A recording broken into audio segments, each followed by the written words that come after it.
The movie is out May 11th, King Arthur, Legend of the Sword, and I tell you, we've got him on the phone right now, actually on Skype. He's in New York City. Charlie Hunam, ladies and gentlemen. That's a warm welcome.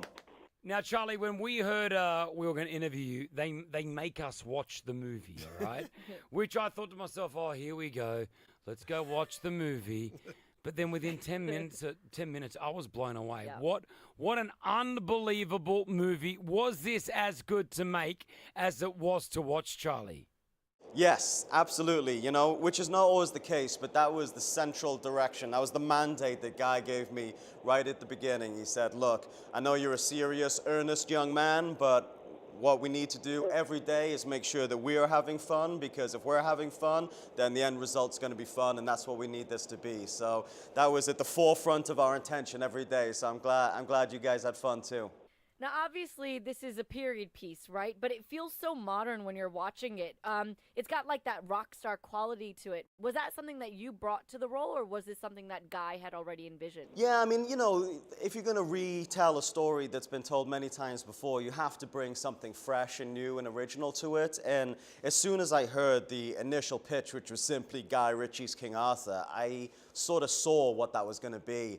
And Guy Ritchie's sensibility as a filmmaker just has all of that. It's young, it's cool, it's fresh, original, and accessible, you know? So we really set out to make King Arthur for a new generation. So yeah, that was definitely the intention. Charlie Hunam, on with us right now. The movie is out, King Arthur, Legend of the Sword.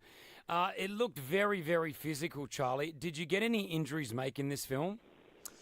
Yeah, I mean, a little bit, you know, not as much as I've been injured on other projects. I've done a lot of fighting before, and usually fist fighting, and when something goes wrong in a fist fight, you know, someone will get a nose broken or, you know, a black eye, which is okay. We'll all just have a laugh about it. I mean, it's terrible in the moment, but it's not, you know, it's repairable. But when you're sword fighting, there's much less room for error.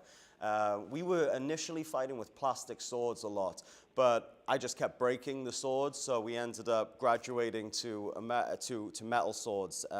And then obviously there's big room for error there. You know, accidents can become fatal pretty quickly. So thankfully, no, we were all on point and being very focused, and there was no catastrophes.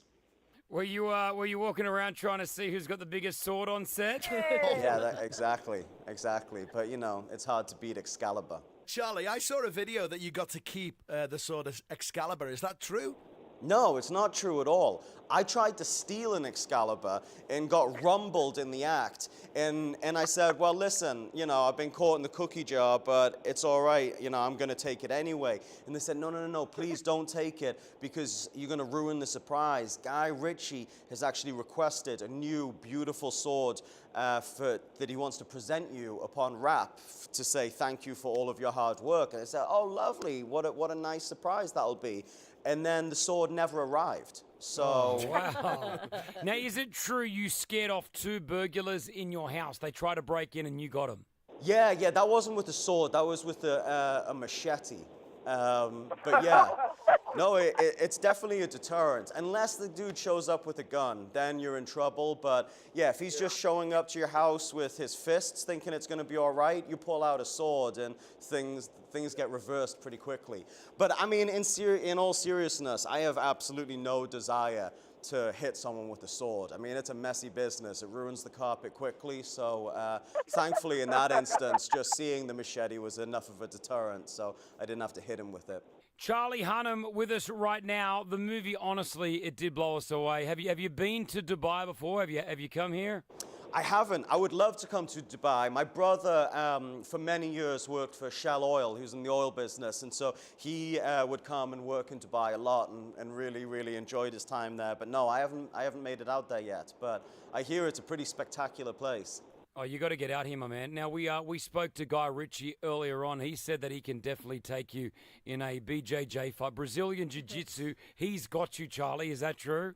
No, I would absolutely not have a chance. He's a real serious customer guy. He's a black belt in jiu-jitsu, so I am a white belt. So I don't think it would go very well for me at all. But Give me a couple of years. I'm significantly younger than him, so I got time. I'm just biding my time, and I'll get him eventually.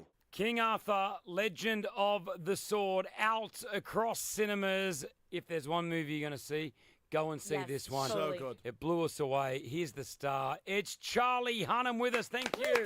Oh, thank you for having me, guys. Appreciate it.